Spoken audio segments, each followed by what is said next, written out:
In the England of 1923, women were forbidden from pursuing advanced degrees in science. But Cecilia Payne had attended a lecture in London by the astronomer Sir Arthur Eddington, the first scientist to provide evidence that Einstein's revolutionary general theory of relativity was correct. From that moment on, she knew that nothing would deter her from pursuing her big dreams.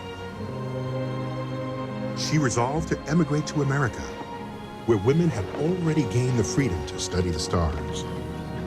Her application was accepted at Harvard. What she would discover there would challenge one of the central beliefs of astronomy. The resulting impact would be the dawn of modern astrophysics.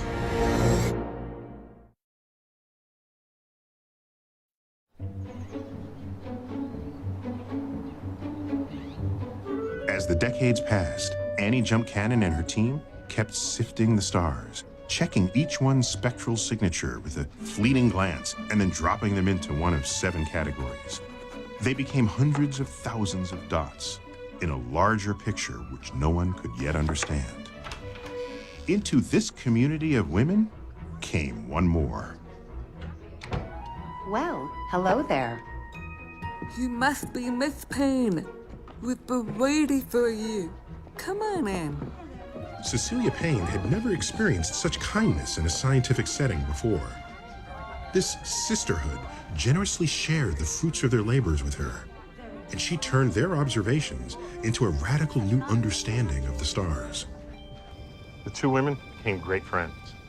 Cannon taught Payne everything she had learned about stellar spectra, and Payne began to analyze Cannon's data to see if she could determine the actual chemical composition and physical state of the stars.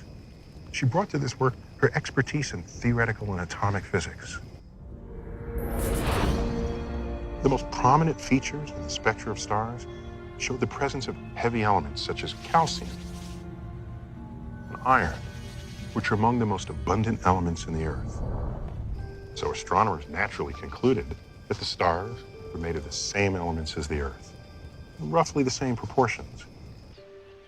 In 1924, Henry Norris Russell was the Dean of American Astronomers, having made major contributions to our understanding of the stars. 40 to 45 of the chemical elements that we have here on Earth are also present in the spectrum of the Sun. So we can assume that the composition of the Sun resembles that of the Earth.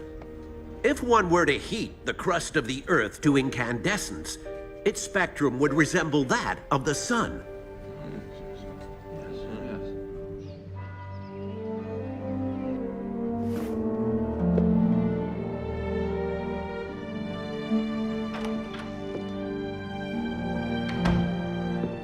Annie, I think I now understand what it all means. All your years of work. Tell me.